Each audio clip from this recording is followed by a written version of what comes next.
ವರ್ಗಗಳ ವಿದ್ಯಾರ್ಥಿ ನಿಲಯದ ನೂತನ ಕಟ್ಟಡ ಉದ್ಘಾಟನೆ. ನಗರದ ಕೃಷ್ಣಾನಗರದಲ್ಲಿ ಡಿ ದೇವರಾಜು ಅರಸು ಹಿಂದುಳಿದ ವರ್ಗಗಳ ಕಲ್ಯಾಣ ಇಲಾಖೆಯ ಮೆಟ್ರಿಕ್ ನಂತರದ ಬಾಲಕರ ವಿದ್ಯಾರ್ಥಿ ನಿಲಯ, ಪರಿಶಿಷ್ಟ ವರ್ಗ ಕಲ್ಯಾಣ ಇಲಾಖೆಯ ಕಚೇರಿ ಹಾಗೂ ಮೆಟ್ರಿಕ್ ನಂತರದ ಬಾಲಕರ ವಿದ್ಯಾರ್ಥಿ ನಿಲಯದ ನೂತನ ಕಟ್ಟಡವನ್ನು ಶಾಸಕ ಬಿಎಂ ನಾಗರಾಜು ಅವರು ಉದ್ಘಾಟಿಸಿದರು. ನಂತರ ಮಾತನಾಡಿ, ವಿದ್ಯಾರ್ಥಿಗಳು ಸರ್ಕಾರದ ಯೋಜನೆಯ ಉದ್ದೇಶಗಳನ್ನು ಸದುಪಯೋಗ ಪಡೆದುಕೊಳ್ಳಬೇಕು.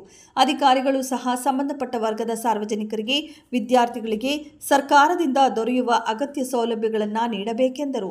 ನಗರಸಭೆ ಅಧ್ಯಕ್ಷೆ ಬಿ ರೇಣುಕಮ್ಮ ವೆಂಕಟೇಶ್ ಅವರು ದಿವಂಗತ ದೇವರಾಜು ಅರಸು ಅವರ ಭಾವಚಿತ್ರಕ್ಕೆ ಪೂಜೆ ಸಲ್ಲಿಸಿದರು.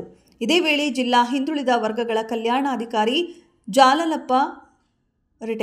ಜಲಾಲಪ್ಪ ಕೆಎ ರಿಟೆಕ್ ಇದೇ ವೇಳೆ ಜಿಲ್ಲಾ ಹಿಂದುಳಿದ ವರ್ಗಗಳ ಕಲ್ಯಾಣಾಧಿಕಾರಿ ಜಲಾಲಪ್ಪ ಎಕೆ, ಸಮಾಜ ಕಲ್ಯಾಣ ಇಲಾಖೆ ಉಪನಿರ್ದೇಶಕ ಮಲ್ಲಿಕಾರ್ಜುನ ಬಾರಿಮರ, ಜಿಲ್ಲಾ ಪರಿಶಿಷ್ಟ ವರ್ಗಗಳ ಕಲ್ಯಾಣಾಧಿಕಾರಿ ದಿವಾಕರ ಕೆ, ನಗರಸಭೆ ಸದಸ್ಯರಾದ ಬಿಎಂ ಅಪ್ಪಾಜಿ ನಾಯ್ಕ, ಎಚ್ ಗಣೇಶ, ಆರ್ ನಾಗರಾಜ್, ತಾಲೂಕು ಮಟ್ಟದ ಅಧಿಕಾರಿಗಳಾದ ರಾಘವೇಂದ್ರ ವರ್ಮಾ, ಎ ಗಾದಿಲಿಂಗಪ್ಪ, ಎಂ ಸಿದ್ದಯ್ಯ ಹಾಗೂ ಸಿಬ್ಬಂದಿಗಳು ಉಪಸ್ಥಿತರಿದ್ದರು.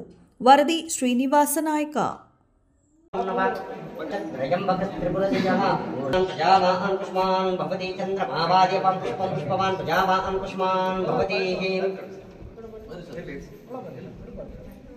जय मंगलम जयाजय नमः पार्वती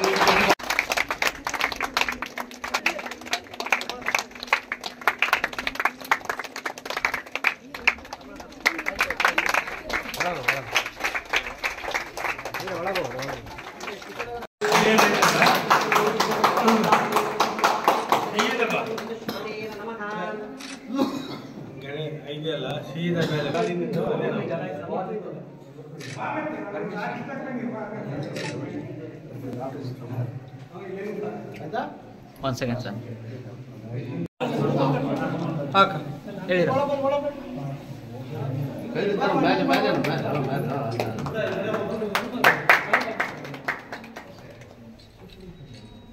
Illudi, sir.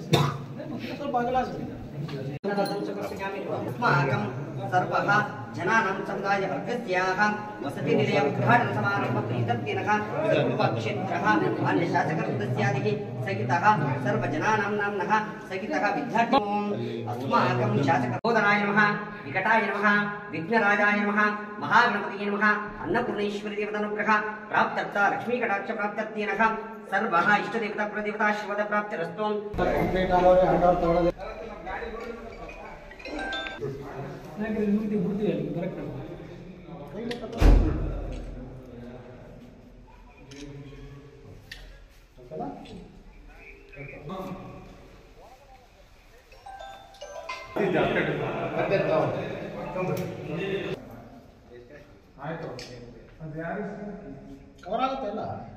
ವಿಡಿಯೋ ಮಾಡ್ತೇನೆ ಸರ್, ವಿಡಿಯೋ ಮಾಡಿ ಮಾಡ್ತೇನೆ.